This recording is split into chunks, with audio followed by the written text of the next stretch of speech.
All right, we have two great sessions here today.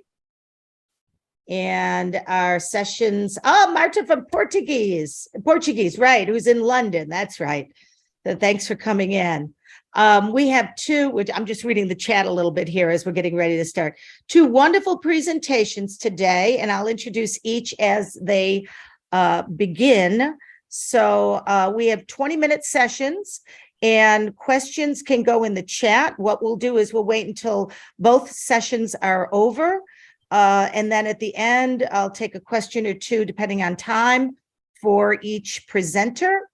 And then we have a wrap up of the day and the entire conference. So I'm lucky to be here at the end to do that. So I'm going to share my screen for a minute and introduce our first presenter.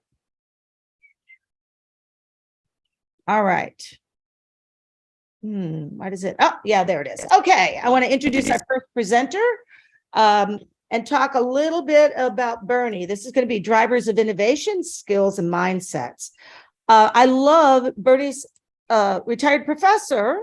And so, of course, my heart is in teaching. And I love that one of Bernie's students said she really knows and loves what she does. Bernie, last semester, she's just finishing up her master's. Last semester, her big question was about biomimicry and integrating it. And she is working on her master's project now. But Bernie's claim to fame, there are many strengths. But one thing Bernie does that I so appreciate is if you are looking for a particular reference, a scholarly book or an article, and you cannot find it, you can bet that Bernie will find it. So I am going to turn this over to Bernie. And Bernie, you have 20 minutes. And I know you told me to give you a 2-minute warning when you get close. So I will do that.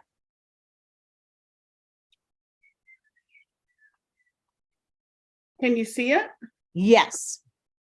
Okay, I just got to go up to the beginning. Sure. Okay. So, folks, I have too many slides. And I'm just going to try and get through what I'm supposed to get through. So it's drivers of invention and innovation. And I have this fascination with inventors and innovation and the skills and how to develop them. So we're going to look at mindset and skills, basically, is what this presentation is about. And I'm also considering individual skills versus organizational. And then we'll look at one inventor and his principles and beliefs and what drives him to create. So in the chat, just give me your definition of innovation. What is innovation to you, whether it's personal or organizational? And what I'll do is I will continue speaking through the presentation.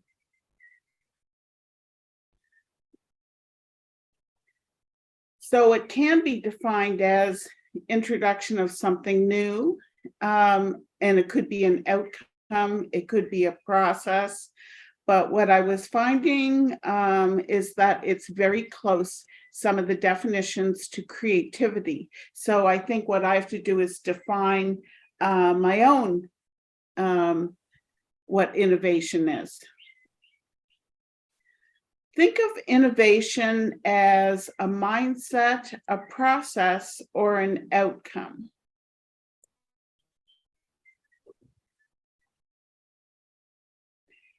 There are skills that are associated with innovation as a mindset, and we're going to look at mindset first. One of them is associating, so drawing connections, questioning, and just understanding that questions can lead to wisdom. Observing and observing behaviors. But when I say observing, I observe what is and I observe what is absent. Experimenting, and I think through experimenting we learn how our preferences, and we learn about ourselves as artists or whatever your network is. And there's networking, and what we're doing here is we're making connections with new people. And all of these skills are important to develop. So Kahn had developed the process innovation cycle or model, which I found really interesting. It was simple, but it had 3 components to it: discover, develop, and deliver. So discover, to look at opportunities; to develop and determine what the offering is and realize, creating technical specifications; and to deliver, what is your outcome? So I love this chart that he had created. So innovation as an outcome is looking at the end and what do you want to happen? And it looks like a lot of the marketing innovation that happens. Innovation as a process looks at the ways and means. What will you make? How will you make it happen? So we're looking at innovation process. When you look at an organization, innovation can be within the design team or it can be through the whole organization. So there's 2 ways you can look at that one. And then there's innovation as a mindset. So it's a state. And so again, there's individual and organizational and what should be instilled and ingrained to prepare for the what and the how. So we look at the process model and to look at discover, develop, and deliver. So all the way from the start, from defining the customer through to the end and what the outcome is, this can be an innovative process. So we look at success and failures are part of the flourishing process. So an opportunist mindset looks for the gaps, and we look for the gaps of what is not available in the marketplace. Being alert and aware are core for innovation. So we seek new and complex experiences, proactive and determined, and seeking novelty. One of the models that I found was looking at innovation as 3 components: curiosity, creativity, and clarity. So with each of the components, there's 2 action-related for curiosity, discovering, and understanding. So I'll just cover those. And this was developed by Walsh et al. So the phase of curiosity is the thirst for acquiring new knowledge. It's a predictor of work innovation, and all these skills and overlapping action-oriented discovery and understanding are happening at this point. So discovering as much as possible. Think divergent and think researching the issue.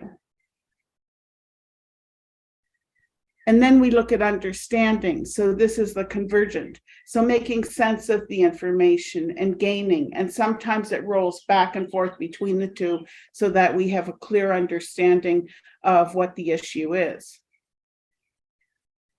The second phase is creativity. So focus on the nature of the response, novel and useful ideas. The overlapping elements are creating and testing. So think creating as divergent, testing as convergent. So we synthesize, we reconfigure, reframe existing offerings, creating new versions or solutions. In the testing phase, convergent, we test prototypes, pilot studies, test assumptions. And this phase is driven by balancing of intuition and analysis. The third phase is clarity. So the organization has confidence in the solution. So the overlapping actions are resourcing and implementing. With resourcing, this is divergent. So we look at the range of options and how to acquire the resources. Business cases and market narratives are being constructed. Then we implement, so convergent, practical aspects of getting the solution to the market. And sometimes in the literature, it will say, unless it reaches the market, then it's not innovative. So we're gaining broader stakeholder commitment. So think of skills of the innovator and that you want to develop these in order to being an innovator or an inventor. So the best two skills are questioning and wondering. So questioning, what should I ask, when and how to ask them. Sometimes you want to obtain information, get clarity or knowledge. And then there's wondering. I was wondering how this works, because through wondering you gain insights or intrigue, and you're motivated to understand more. Sometimes we have spontaneous art when I examine the process. So there's no rules, no restrictions. And I had taught in design at university in Canada. And so what I did was I disrupted their design process, because when they would follow the process, they wouldn't come up with innovative solutions. So I would get patterns being followed. And this is all the same project, but what's interesting is they're just pinned together. Just innovative design and changing perspectives of the designer, telling them to design 360 around the figure. Strategies that I use are daydreaming, wondering, creating something for the future, prompting words, and then you'll see the list. So these are strategies that I use myself.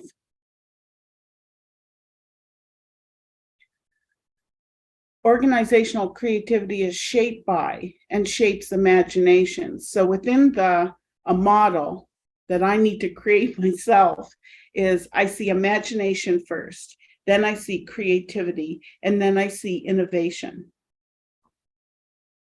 So tools for imagination, and you can see your list, but the ones that I really favor are when I change perspectives, whether I zoom in or take a step back.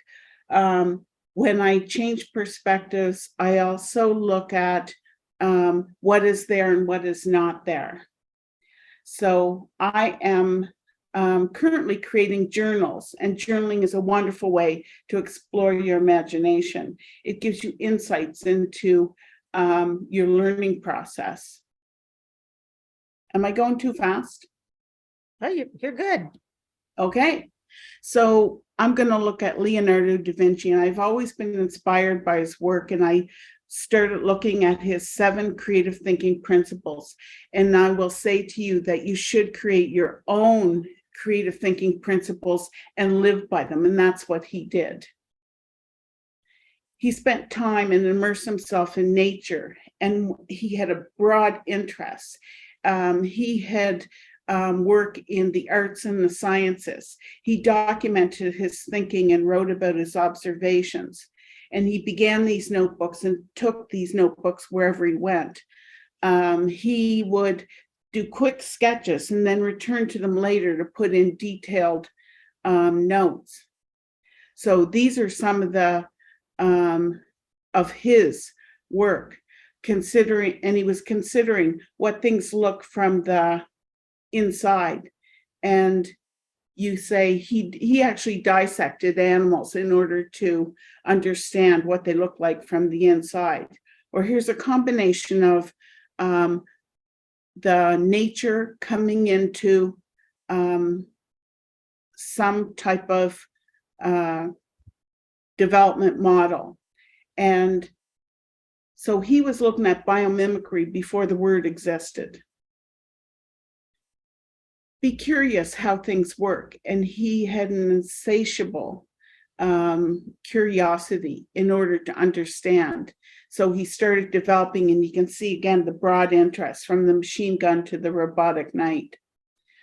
He was fascinated with anatomy. So you're seeing all the detailed notes of his work.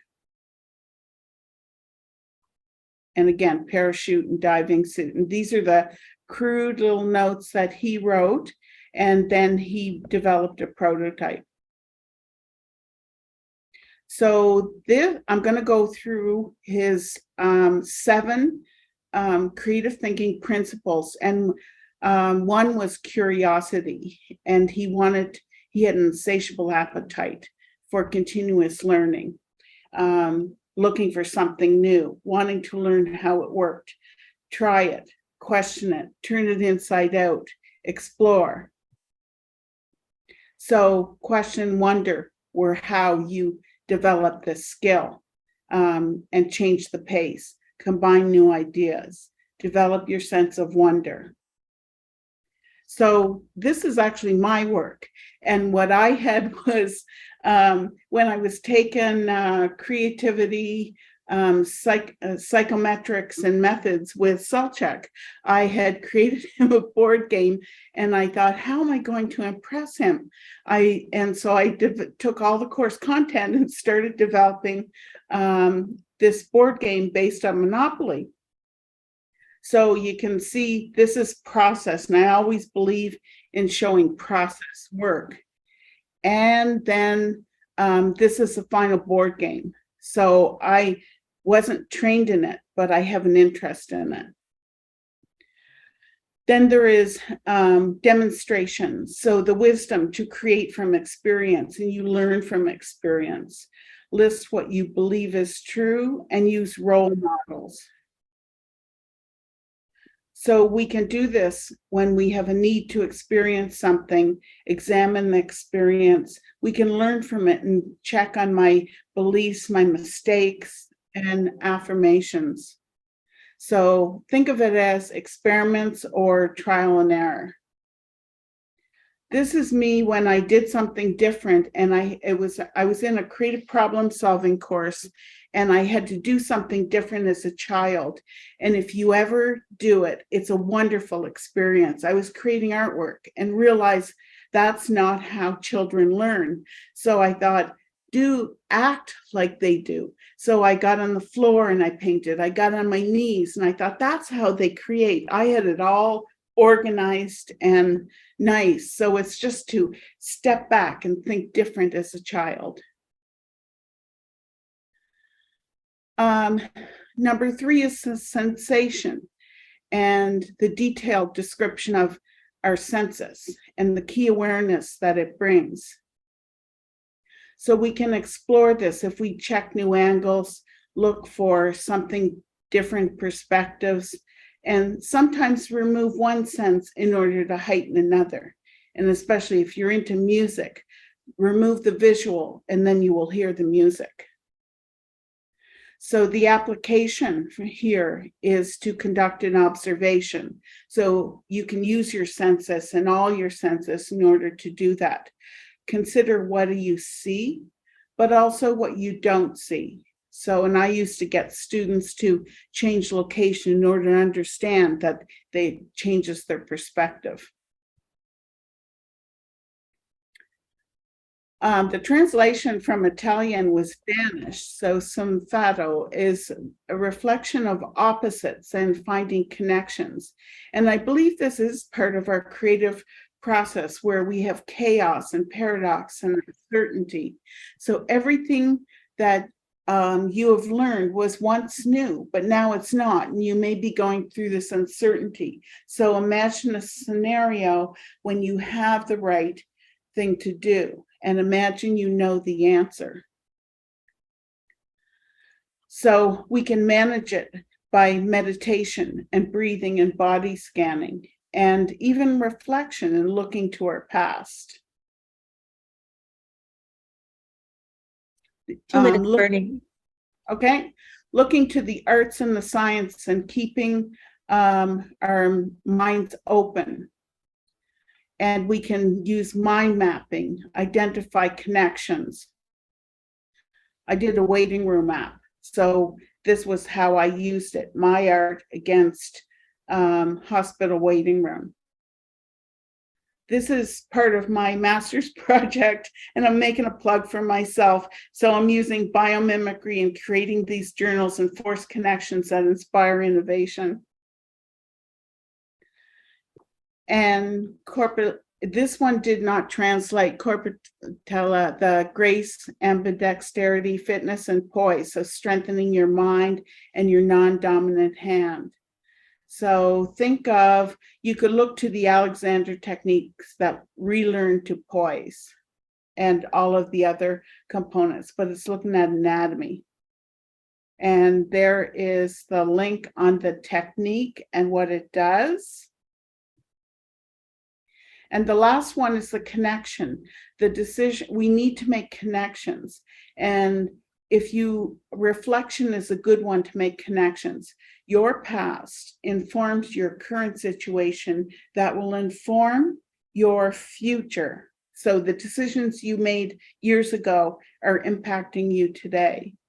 And if you look to reflective practice, and if you want to look it up, look up Bill Pinar and his Crere, and he has the whole process for reflection. So what drives and maintains the inventor or innovator for striving for success? Curiosity, wonder, determination, and perseverance. And I made it to the end. Wow.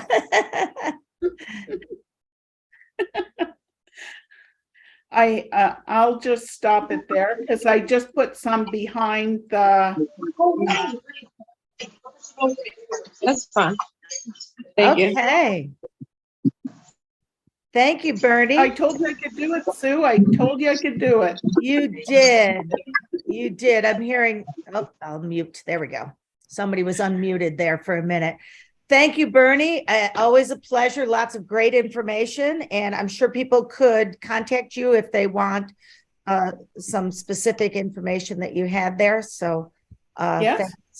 thanks. So if you have questions, go ahead and Bernie, you might want to put your contact info in the chat. People are asking for it. And if you have questions for Bernie, put them in the chat. When we are done with our second session, we will have an opportunity to then ask a few questions and then wrap up the conference itself. So thank you again, Bernie. And I'm going to share my screen for a minute.